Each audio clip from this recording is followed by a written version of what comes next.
No one ever heard Clara Bennett sing after midnight, which was why she chose the empty church, because secrets felt safer when they echoed back as prayers. The rain had followed her all the way from the diner on West Halsted, soaking the hem of her black uniform dress and turning the paper bag in her hand soft at the corners.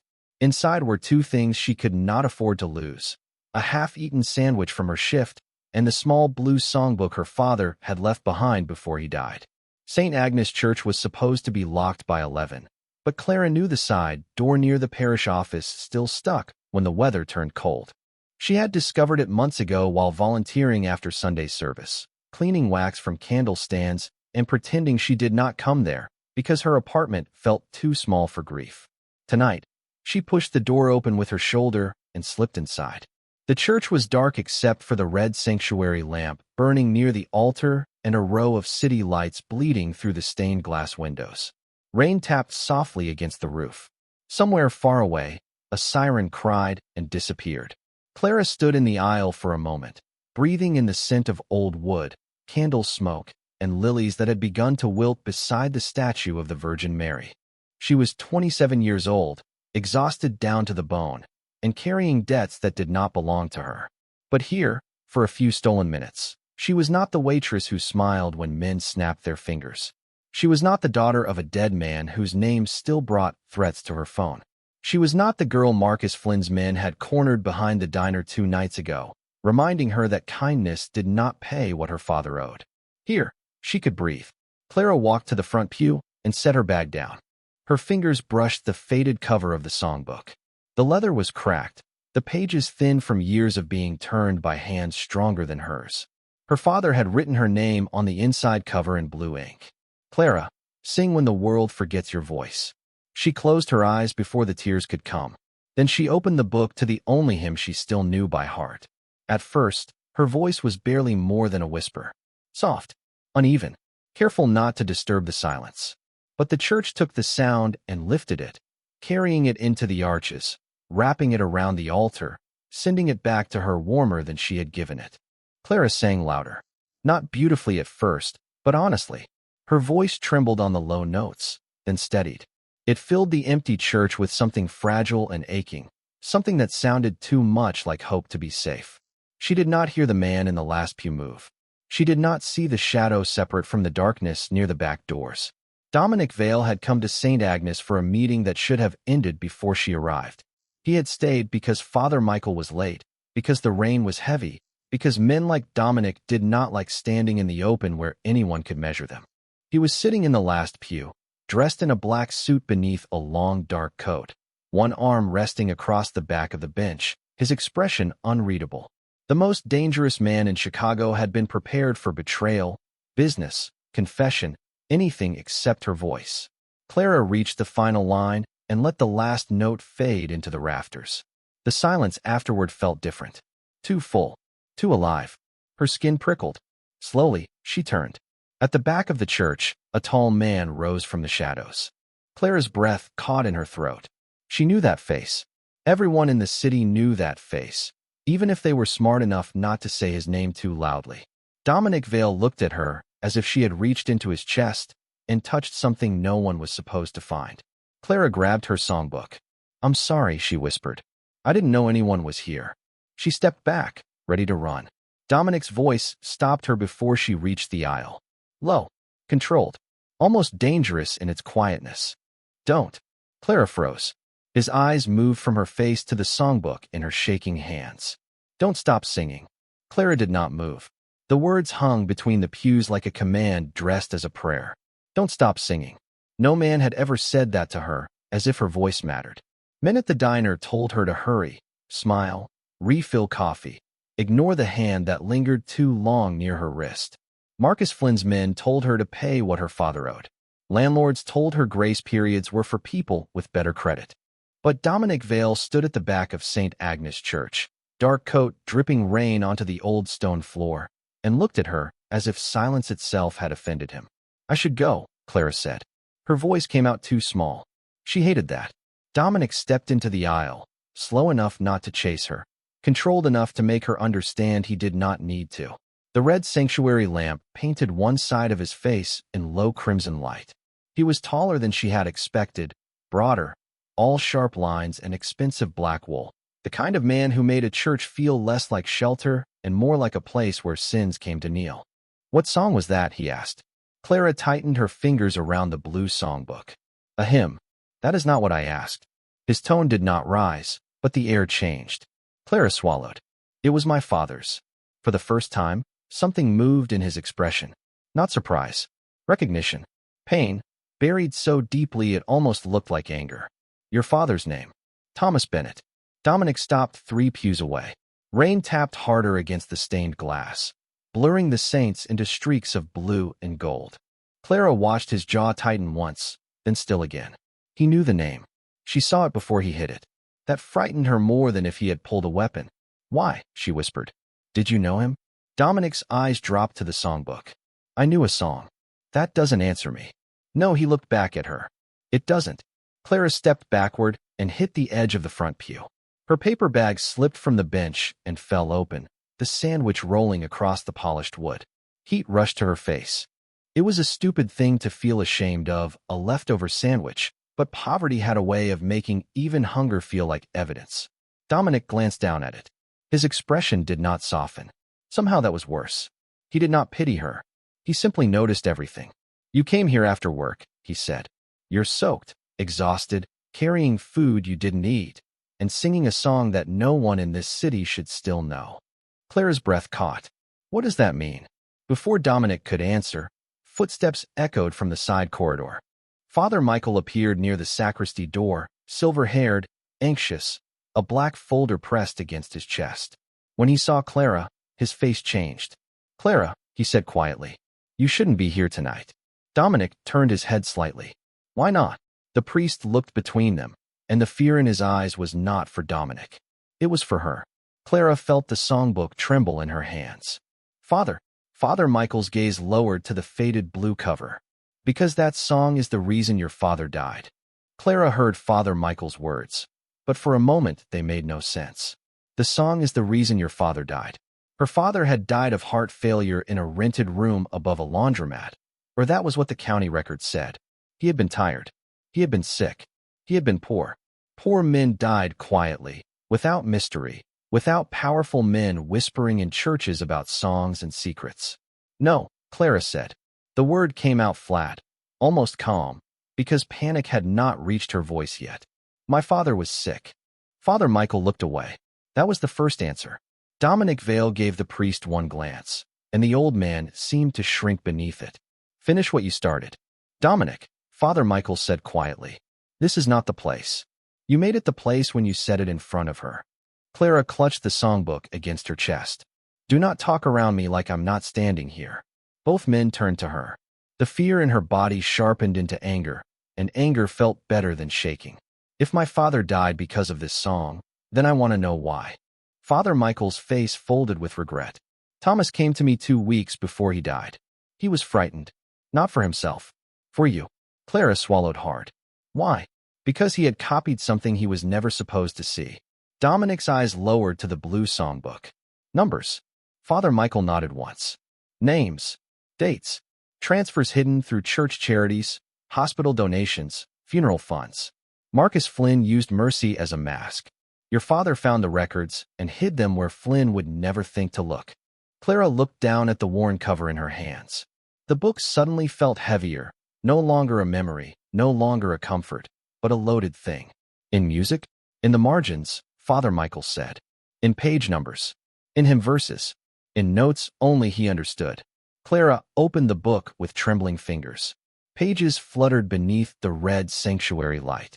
For years, she had thought the little marks beside the staff lines were habits, her father's strange shorthand, a musician's clutter. Now she saw them differently. Initials. Circles. Dates written so small they looked like dust. Dominic stepped closer, but he did not take the book from her. He only looked. That restraint frightened her almost as much as his reputation. "Flynn knows she has it," Dominic said. Father Michael nodded. "He knows Thomas gave her something. Maybe not what." A sound cut through the church. Tires over wet pavement. Then a car door closing outside the side entrance. Clara's heart slammed against her ribs. Father Michael went pale. Dominic's expression emptied. Not softened, not panicked, emptied, as if every human thing in him had been locked behind steel. How many doors? He asked. 3, Father Michael whispered. The front, the parish side, and the sacristy. Lock the sacristy. Dominic, now. The priest moved. Clara backed toward the aisle. I can leave through the front. Dominic's hand closed around the air near her wrist, not touching, but stopping her anyway. You will not walk into men who followed you here. Her eyes flashed. You don't get to order me. His gaze dropped to her face, cold and steady. Tonight, I do. Footsteps echoed in the vestibule. 2 men appeared beneath the archway, rain on their jackets, smiles too casual for a church near midnight. One of them looked straight at Clara. Miss Bennet, he called. Mr. Flynn wants to talk. Dominic moved before Clara could answer. He stepped from the aisle into the center of the church, placing himself between her and the men with a stillness more threatening than violence. The man's smile faded. Veil. Dominic's voice was low enough to make the candles seem louder. Tell Marcus Flynn St. Agnes is closed. We weren't here for you. Now you are. Silence spread across the pews. The men looked past him once, toward Clara, toward the book in her hands. Then the taller one lifted his phone and read from the screen. Message for the girl. Midnight tomorrow.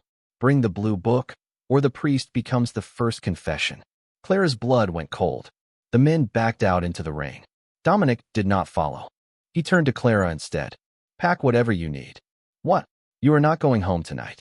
Clara opened her mouth to refuse, but a loose page slipped from the songbook and drifted to the floor between them. Dominic bent and picked it up. The color left his face so quickly Clara almost forgot to breathe.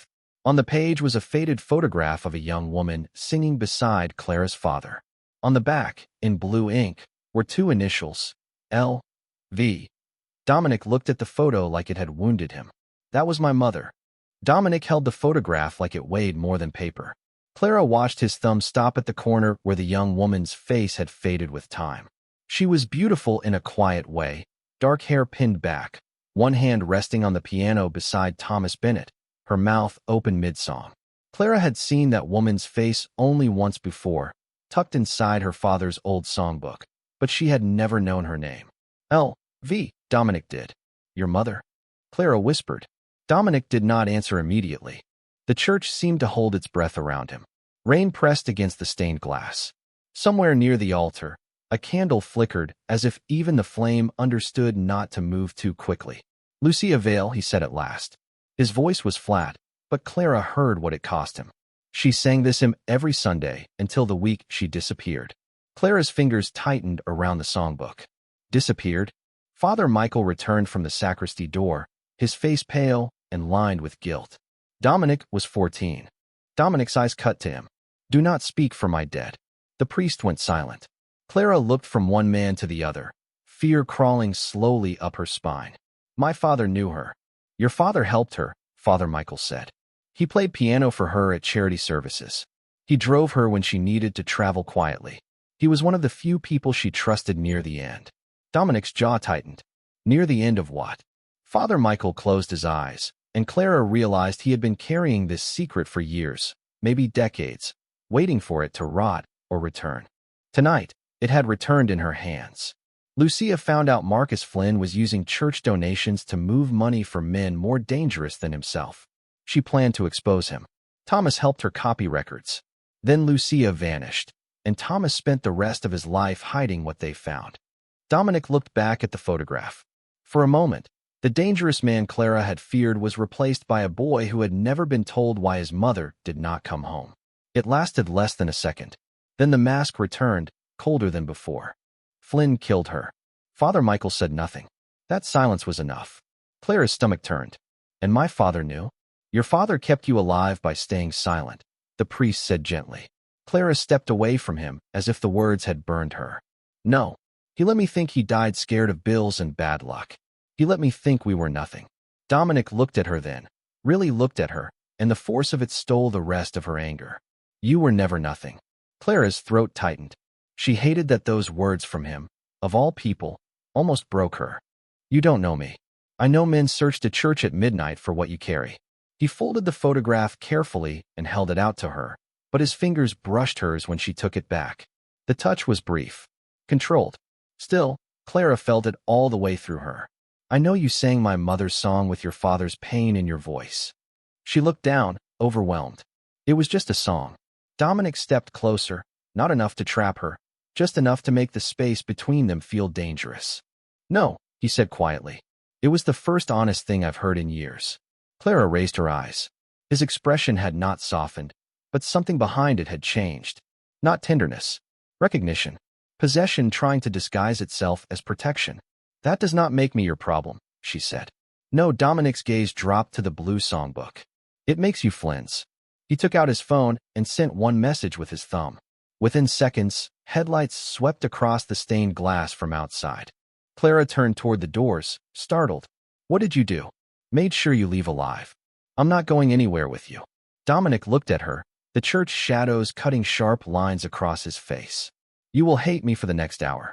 You can decide what to do after that. Clara laughed once, breathless and angry. That is not a choice. It is more of one than Flynn planned to give you. Before she could answer, the side door opened again. A man in a black coat stepped inside, one of Dominic's guards, holding Clara's soaked diner jacket in one hand and her phone in the other. His expression was grim. Boss, he said. They went to her apartment first. Clara went cold. What?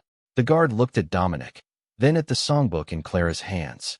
The place is torn apart, and they left a message on the mirror. Dominic's eyes darkened. What message? The guard swallowed. Sing tomorrow, Clara, or Father Michael dies. Clara did not remember walking from the altar to Dominic Vale's car. She remembered pieces of it, broken and sharp. Father Michael's trembling hands locking the church doors. The guard's black coat blocking the rain. Dominic taking the blue songbook from her only long enough to wrap it inside his own dry scarf before placing it back against her chest. The message on her apartment mirror repeating in her head until it sounded less like a threat and more like a sentence. Sing tomorrow, Clara, or Father Michael dies. Outside, the city had turned silver with rain. A black car waited at the curb, engine running, windows dark enough to hide whoever sat inside. Clara stopped beneath the church awning. I need to see my apartment. Dominic opened the rear door. No, the answer came too quickly. Too final. Her spine stiffened. That is my home. Not tonight. You don't get to decide that. Dominic looked at her through the rain, his expression carved from restraint. Flynn's men were there before us. They know where you sleep, what you own, what you fear losing. Going back now gives them another chance to take something else. Like what? She snapped. I have nothing left. His eyes dropped to the songbook in her arms. That is not true. Clara hated that he was right. She hated more that the quiet in his voice made her want to believe him. She slid into the car because the rain was cold, because her hands would not stop shaking, because Father Michael was still inside the church with a death threat hanging over him like a shadow. Dominic sat beside her, not across from her, not crowding her, but close enough that she felt the heat of him through the damp air. The car pulled away from St. Agnes. City lights smeared across the windows. For several minutes, neither of them spoke. Clara kept one hand on the door handle, the other around her father's songbook. Dominic noticed both. Of course he did. You think I'm going to lock you away, he said. Aren't you? I'm going to keep you alive. That sounds very noble when said by a man people are afraid to name. His gaze remained forward. People are afraid of me because fear is useful. Is that supposed to comfort me? No, he finally looked at her. I do not comfort people well. Despite herself, Clara almost laughed. It came out as a breath instead, tired and bitter. At least you know. A faint shift moved through his face. Not a smile. Something close enough to make her look away. The car turned toward the river, passing glass towers and wet sidewalks where strangers hurried under umbrellas, unaware that Clara Bennett's entire life had just been torn open by a song. Dominic reached into his coat and pulled out an envelope. There is cash inside, a new phone, a keycard for a room under another name. You will use them until this is finished. Clara stared at the envelope, then at him. No, Clara. No, this time her voice did not shake. I am not taking money from you. This is not charity. Then what is it? Protection. Protection that comes with a price? His eyes darkened. Not from me. She pushed the envelope back against his chest. Her fingers touched the wet fabric of his suit, and for a second the car felt too small, the air too thin. I have spent my whole life owing men for things I never asked them to give me. My father's debt, Flynn's mercy, Landlord's patience. Customers' kindness when they leave $2 and call it generosity. I will not owe you two.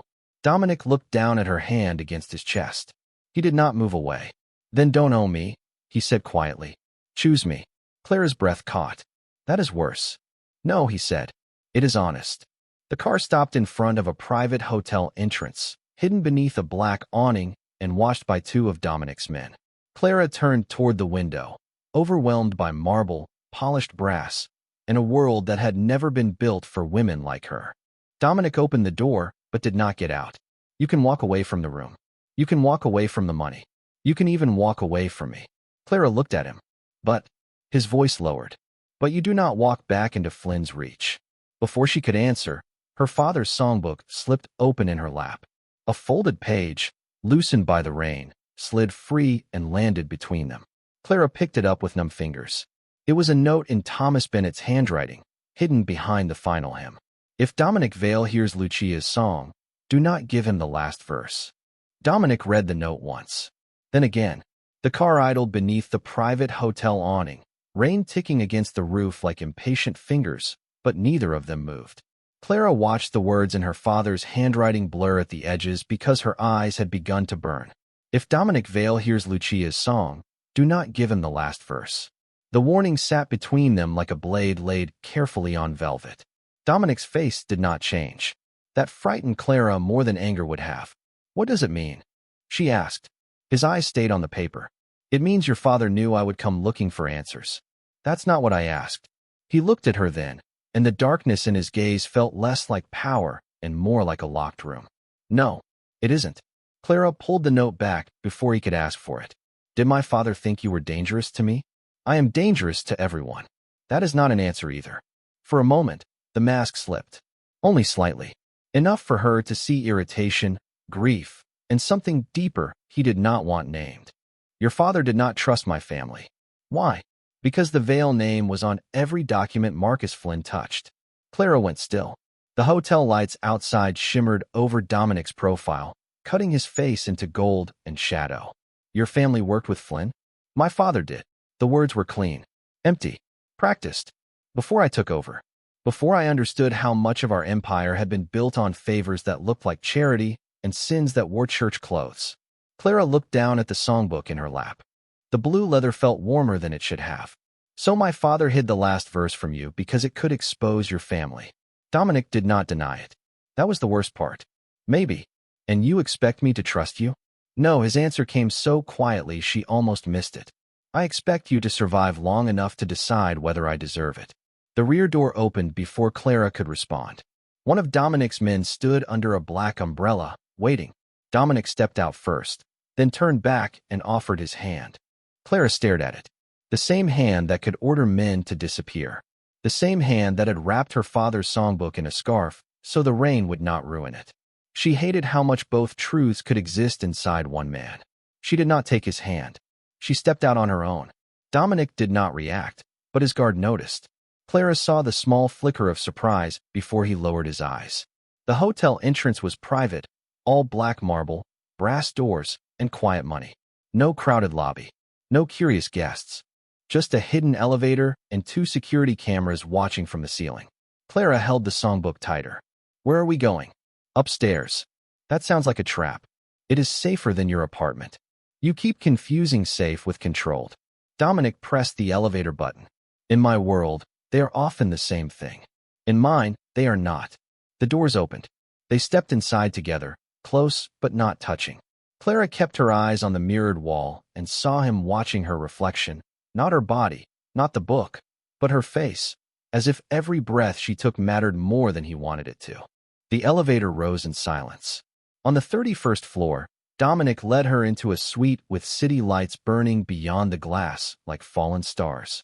A black garment bag hung near the bedroom door. A tray of untouched food waited on the table. Clara stopped. You prepared this before I agreed. I prepared for what you might need. That is still deciding for me. Dominic removed his coat slowly. Then decide what you do not want, and I will remove it. The answer disarmed her. She looked away first. Her phone buzzed in her hand. The new one from his envelope. Unknown number. A video file appeared. Clara's blood turned cold before she opened it. Dominic saw her face change. Don't. But she had already pressed play. Father Michael sat in the front pew of St. Agnes, hands folded, alive but pale. Marcus Flynn's voice spoke from behind the camera. Tell Clara the miracle ends tomorrow unless she sings the last verse. The video cut to black. Then a message appeared. Dominic Vale knows why Lucia died. Ask him what he did the night his mother vanished. Clara watched the message disappear into the black screen, but the words stayed in the room like smoke. Dominic Vale knows why Lucia died. Ask him what he did the night his mother vanished. For a moment, the suite was silent except for the rain striking the windows 31 floors above the city. Dominic stood across from her, coat removed, black shirt damp at the collar, his face unreadable. Too unreadable. Clara hated him for that. What did you do? She asked. Dominic did not answer. That silence cut deeper than denial. Clara stepped back, the phone still shaking in her hand. Tell me Marcus Flynn is lying. His eyes lifted to hers. Marcus Flynn lies when the truth is less useful.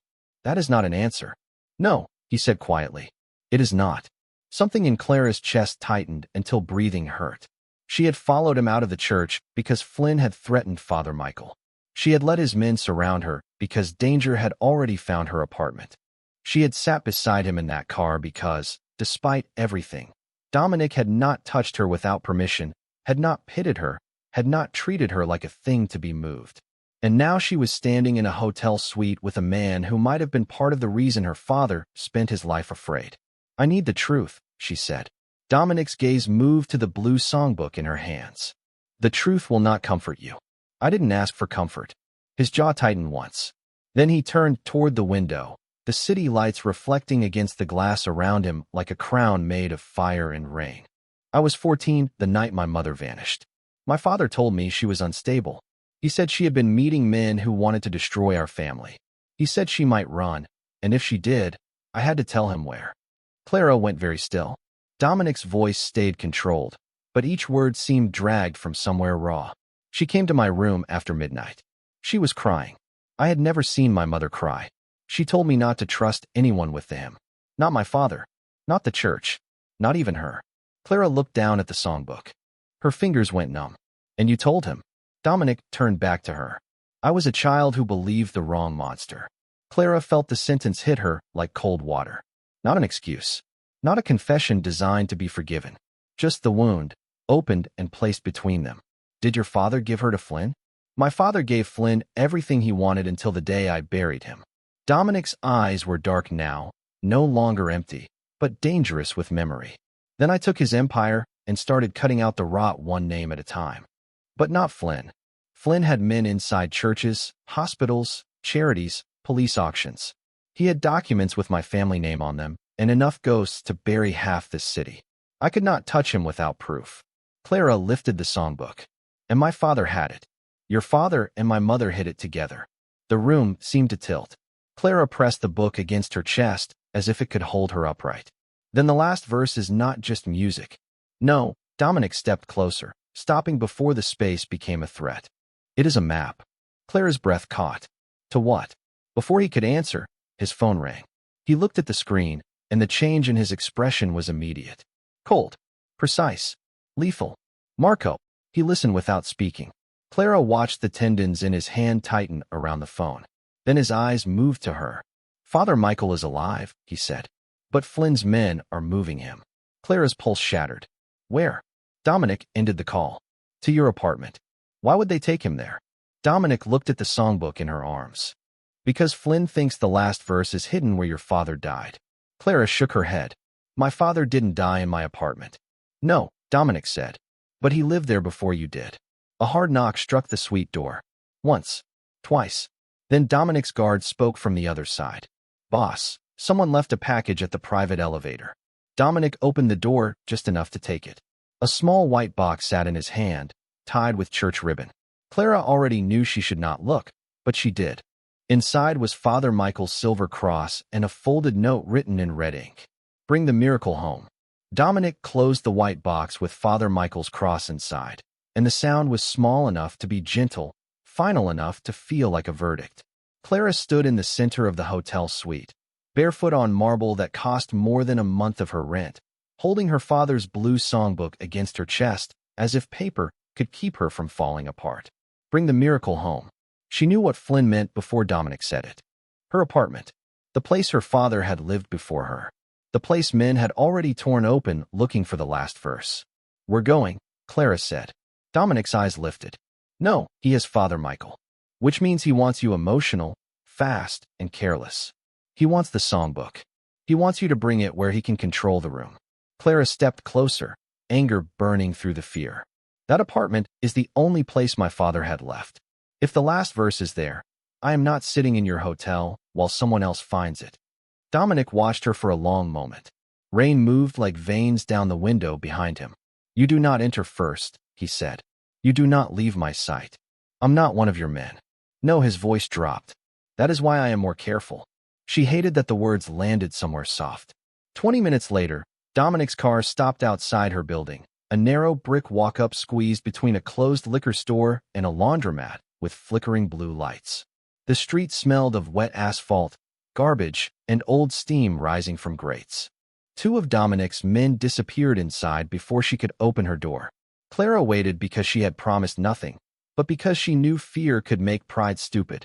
Dominic stood beside her under the rain, his black coat shielding part of her from the wind without making a show of it. This is where he lived, he asked. Clara nodded. Before he got sick. Before we lost everything else. He chose it for a reason. It was cheap. Dominic looked at the cracked windows, the alley, the church steeple visible 3 blocks away through the rain. Cheap places hide expensive secrets because powerful men never look down. The guard returned and nodded. Clear. No priest. Clara's stomach dropped. Dominic's jaw tightened, but he said nothing. He let her climb the stairs ahead of him, close enough to catch her if she slipped, not close enough to cage her. Her apartment door hung crooked from the frame. Inside, the damage was worse than she imagined. Drawers gutted. Mattress sliced open. Her diner shoes in the sink. Her father's framed photograph shattered on the floor. Clara pressed a hand to her mouth, but did not cry. Not here. Not for Flynn to make this place smaller than it already was. Dominic crouched and picked up the photograph, brushing glass from Thomas Bennett's face with surprising care. Where did he keep music? Clara stared at him. Everywhere. No. The place he touched when he was scared. She looked toward the kitchen window. Beneath it sat an old wooden chair with one uneven leg, the chair her father used when his knees hurt, and he still insisted on writing at night. Clara crossed the room and knelt. The baseboard beneath the window had always been loose. She had complained about it for years. Her father had always said he would fix it tomorrow. Her fingers found the edge. Dominic knelt beside her, but did not reach past her. Clara pulled. The board came away with a soft crack. Behind it was a narrow oilcloth packet, yellowed with age and sealed in tape. Her name was written across it in her father's hand. Clara, only when you are not alone. Her breathing stopped. Dominic read the words over her shoulder, and for the first time, he looked less like a man claiming control and more like the person her father had expected to stand beside her when the past finally came hunting. Clara opened the packet. Inside was a single sheet of music. The last verse. Beneath the notes were names, account numbers, and a phrase written 3 times in blue ink. Mercy Fund Gala. Donor Vault. Lucia knew. Dominic went completely still. Clara looked at him. What is the donor vault? Before he could answer, her broken television flickered on by itself. Static filled the dark apartment. Then Marcus Flynn's face appeared on the screen, smiling as if he had been waiting inside the walls. Good girl, Clara, he said. Now sing it for Dominic and ask him why his mother's name is on the first transfer. The television screen went black, but Marcus Flynn's smile remained in the apartment like a stain. Clara stood beneath the broken ceiling light, the last verse trembling in her hand, and felt the room she had slept in for years become unfamiliar. Her father's chair, her father's window, her father's hidden packet. All of it had been waiting for this moment, waiting for Dominic Vale to stand beside her while another man tried to turn his mother into a warning. Why is Lucia's name on the first transfer? Clara asked. Her voice was quiet now. Too quiet. Dominic looked at the blank television, then at the sheet music in her hand. Behind him, one of his guards moved through the room, checking corners, outlets, the smoke detector above the kitchenette. Dominic did not rush to defend himself. That was what scared her. Guilty men talk too fast. Dangerous men chose silence like a weapon. Because Flynn needed her to look corrupt, he said at last. Clara stared at him. That is very convenient. Yes. His answer landed cold and honest. It is. She almost hated him for not making it easier. Did she sign it? Dominic's eyes darkened. My mother sang in churches, visited hospital wards, and raised money for children whose names she remembered better than my father remembered his own son. She did not steal from charity funds. That is not proof. No. He stepped closer, stopping at the edge of the cracked floorboards. But your father thought proof existed. So did Flynn. That is why both of them are dead or hunted. Clara looked down at the music. Beneath the notes, the phrase repeated in blue ink, Mercy Fund Gala. Donor Vault. Lucia knew. My father hid this from me. He hid it for you. Do not make him noble because it helps you. Dominic absorbed the hit without blinking.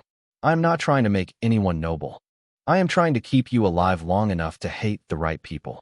The guard near the kitchenette lifted a hand. Boss. Dominic turned. The man held up a tiny black device taken from the smoke detector. A camera. Clara's stomach dropped.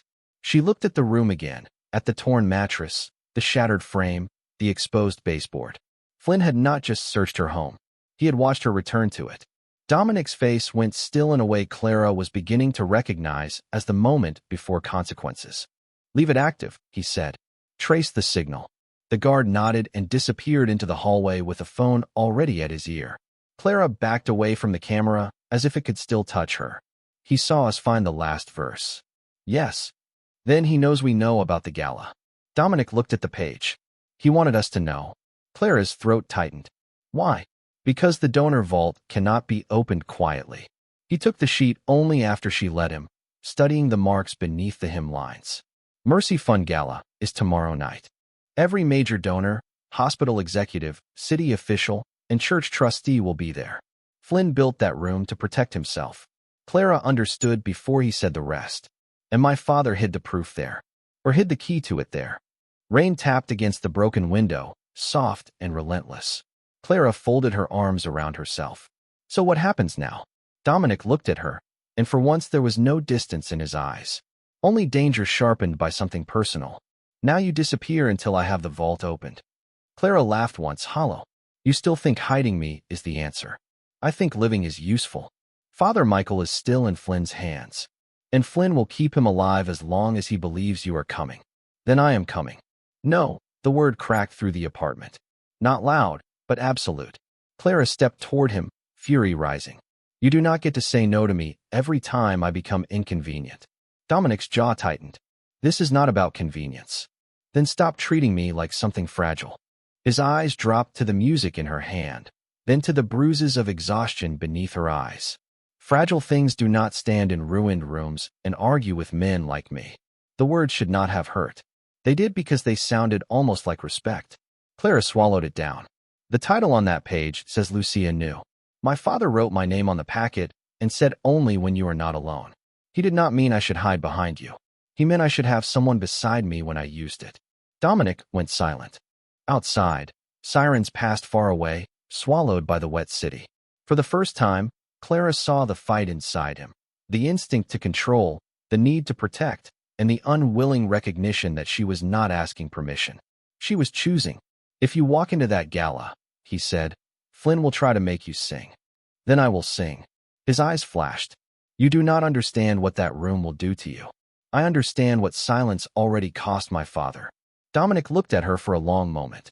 Then he folded the last verse with careful hands and gave it back. Fine. Clara blinked. Fine. Tomorrow night, you walk into the Mercy Fund Gala with me. The air changed around them. As what? She asked. Dominic's gaze held hers, cold, controlled, and impossible to escape. As the woman Marcus Flynn cannot touch without starting a war. Before Clara could answer, her phone buzzed again. A new message appeared beneath Flynn's name. We're white. Miracle. The city should see what Dominic Vale is willing to lose. Clara Bennett did not own a white dress. She owned diner uniforms, 2 pairs of black flats, 1 winter coat with a broken zipper, and grief folded carefully into drawers because there was never enough space to leave it out. But when she stepped from the hotel bedroom an hour before the Mercy Fund Gala, she was wearing white anyway. Not the gown Dominic's staff had chosen. That one was still untouched in its garment bag, too expensive, too delicate, too much like someone else deciding what kind of miracle she should be. Clara had chosen the simpler dress beneath it, a clean white sheath with long sleeves and no glitter, no lace, no attempt to make her look innocent for men who had mistaken innocence for weakness. Dominic stood near the window, already dressed in a black suit and black shirt, the city burning behind him in rain-streaked glass. When he saw her, he did not smile. He did not flatter. His eyes moved over her once, controlled and unreadable, then returned to her face with a stillness that made her chest tighten. "That one," he said. Clara lifted her chin. "Because Flynn told me to wear white. Because you chose it." The answer disarmed her more than a compliment would have. She looked away first. "I am not singing because he commands it." "Good. And I am not standing behind you like decoration." Dominic stepped closer, stopping before the space became too small.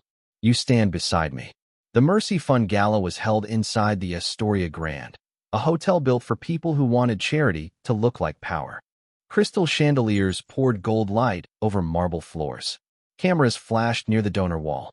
Hospital executives, city officials, priests, trustees, and old money families moved through the ballroom with champagne glasses and practiced smiles. Clara felt every eye turn when she entered on Dominic Vale's arm. The room recognized him first. Then it judged her. She heard the whispers before she reached the first table. "Waitress.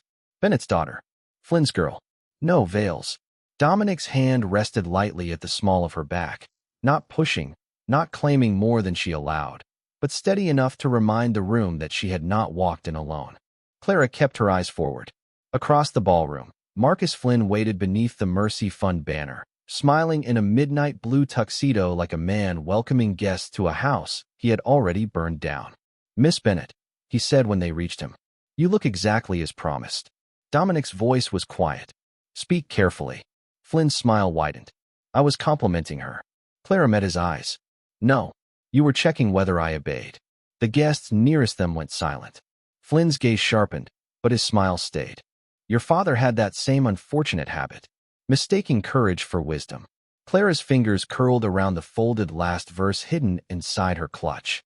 Dominic shifted beside her, barely a movement, but the men behind Flynn noticed. So did Flynn. "Tonight is about mercy," Flynn said smoothly, turning toward the room. "And miracles. In fact, we are honored to have Miss Clara Bennett with us, daughter of the late Thomas Bennett, who served this foundation with such devotion." Clara's blood cooled. "Do not say my father's name." Flynn lifted his glass. "And later tonight, perhaps she will bless us with a song."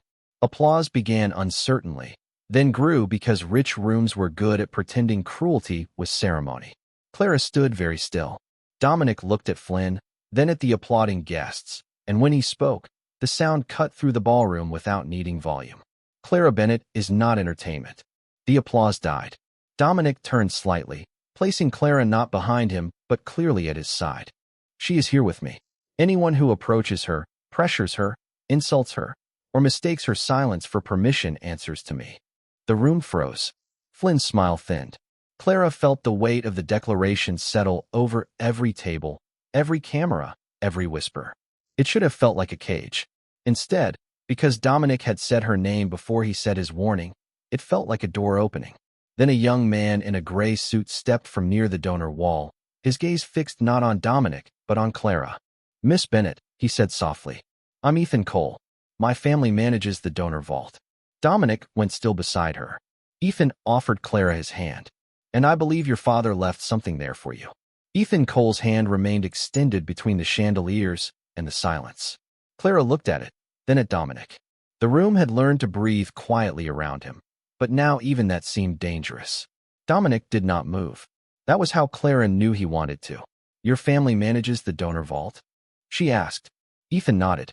He was younger than Dominic, maybe early 30s, polished in the easy way of men born close to locked doors.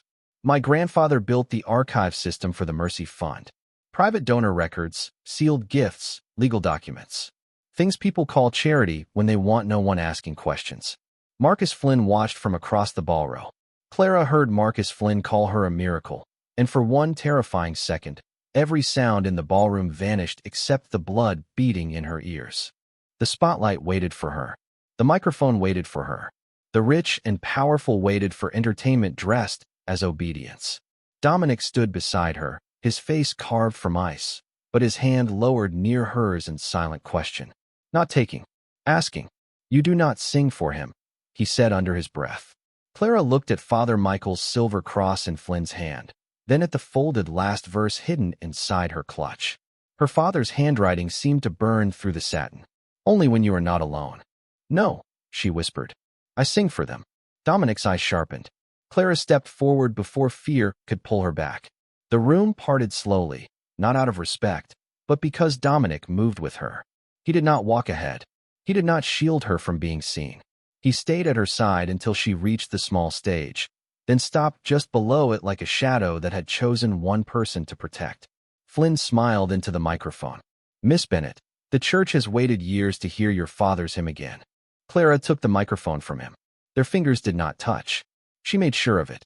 Then listen carefully, she said. My father never wrote anything by accident. The first note left her softly, almost fragile. A few guests shifted, expecting embarrassment. Then Clara's voice rose into the chandelier light, clear and aching, filling the ballroom the way it had filled the empty church. The whispers died. Glasses lowered. Even the cameras seemed to hold still.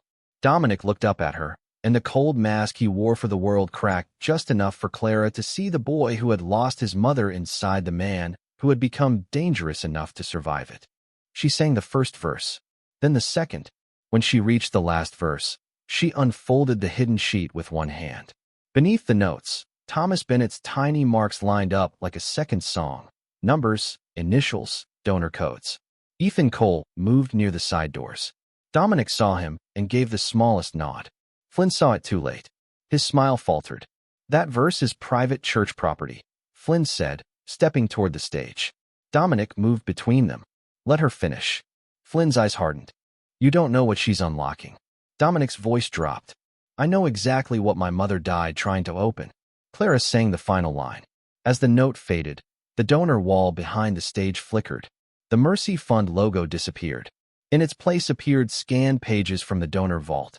Transfers, hospital contracts, charity ledgers, signatures. Gasps moved through the ballroom. Then Lucia Vale's name appeared on the first transfer. Clara's heart twisted. But beneath it, enlarged for everyone to see, was a second signature authorizing the account. Anthony Vale, Dominic's father. And beside it, Marcus Flynn's approval stamp. Ethan's voice came from the back of the room. Lucia Vale did not sign the theft. She reported it. Thomas Bennett copied the records before they could be destroyed. The room erupted into stunned whispers. Flynn looked at the screen as if charm alone could erase ink. Dominic did not look away from his father's name. Clara understood then what the song had truly carried. Not just proof against Flynn, truth against Dominic's own bloodline. Your father used my mother's name, Dominic said to Flynn, his voice quiet enough to make the nearest guests lean away. My father sold it. Thomas Bennett buried the evidence. And Lucia died because she refused to let mercy become a mask for rot. Flynn laughed once, but it cracked at the edges. Do you think a few old papers can destroy me? The ballroom doors opened. Marco entered with Father Michael beside him, pale, shaken, but alive. Clara nearly collapsed from relief. Dominic's men surrounded the exits without touching anyone. The cameras kept recording. The city's most polished room had become a witness. Clara stepped down from the stage, her knees weak but her voice steady. My father was not a thief. Dominic looked at her. No, he was brave. Those words almost broke her. Not because they were tender, but because they gave back something Flynn had tried to steal. Ethan approached with one final folder from the vault. There was another sealed note, he said. For Clara only. Clara opened it with trembling hands. Inside was one page in her father's handwriting. If Dominic Vale hears the truth and chooses you over his father's name, leave before he turns that choice into a cage. Clara looked up. Across the ruined ballroom, Dominic was watching her like she had become the last living piece of his mother's song. And for the first time since he found her in the church, Clara was not sure whether being his miracle would save her or destroy them both. Clara left the ballroom while everyone was still staring at the screen. No one stopped her. Not the donors trying to erase their names from memory. Not the city officials pretending they had never shaken Marcus Flynn's hand. Not even Father Michael, who saw the note in her fist and understood grief before she could explain it. Dominic Vale had chosen the truth over his father's name. She had watched him stand beneath the chandeliers while Anthony Vale's signature burned across the donor wall, watched him let the room see the rot his empire had been built upon. That should have made her trust him. Instead, her father's warning kept cutting deeper. Leave before he turns that choice into a cage. Clara slipped through a service corridor, down a back staircase, and into the ring. She did not take Dominic's car. She did not take Ethan's help. She walked until the Astoria Grand became glass and gold behind her, until her white dress clung cold to her skin, until St. Agnes rose ahead of her through the storm like the only place that still knew her before all of this. The church side door was unlocked. Of course it was. Some doors opened only when your life was falling apart. Clara stepped inside, trembling, soaked, alone with the red sanctuary lamp and the echo of the song that had ruined everything and saved everyone. She sat in the front pew and placed the blue songbook beside her. "I'm sorry, Daddy," she whispered. "I don't know how to be someone's miracle without disappearing into what they need." "Then don't disappear." Clara closed her eyes. Dominic's voice came from the aisle behind her, low and controlled, but not surprised. She did not turn. "You followed me." "Yes." "That is not reassuring." "I know." His footsteps stopped a few pews away, close enough to protect, far enough to let her breathe. "You left bleeding men in a ballroom full of witnesses and walked into the rain alone." Clara laughed bitterly. "Bleeding reputations are not men. In my world, they scream louder." She looked down at the songbook. "My father told me to leave before you made me a cage." Dominic was silent for a long moment. Rain moved over the stained glass in silver rivers. "Your father was right to warn you." Clara finally turned. He stood in the center aisle, black suit dark from rain, face pale with exhaustion, eyes colder than the storm and more honest than she was ready for. "I know what I become when I am afraid of losing something," he said. "I control. I order. I close doors and call it protection." Clara's throat tightened. "Then why are you here?" Dominic looked at her as if the answer cost him something brutal. "To tell you the door is open." She stared at him. "And if I walk through it, I will make sure no one follows you." "Including you?" His jaw flexed once. "Including me." That hurt more than possession would have. Clara stood slowly, clutching the songbook. "Then why does it feel like you're refusing to let me go?" Dominic stepped closer, stopping at the edge of the pew. "Because I am refusing to let fear decide for you. I am refusing to let Flynn, my father, your father's warning, or my own sins be the reason you run." His voice dropped. "But if you choose to leave, Clara, I will not drag you back." The honesty broke something open inside her. "You call me your miracle." "Yes. Miracles don't belong to people." For the first time, Dominic's mouth softened, not into a smile, but into surrender. "No," he said. "They happen to them." Clara looked at him through tears she could no longer stop. Outside, police sirens wailed near the hotel. Inside, the church held its breath. She walked down the aisle, not away from him, not toward a cage, but toward the man who had finally learned the difference. Dominic did not reach for her until she offered her hand. When his fingers closed around hers, careful and certain, the side doors burst open behind them. Marcus Flynn stood in the rain, wounded pride in his eyes and a gun lowered at his side. "Beautiful," he said softly. The miracle came back to church. Dominic moved in front of Clara, but she stepped beside him. This time, she did not hide behind anyone. This time, she sang the first note before Flynn could speak again.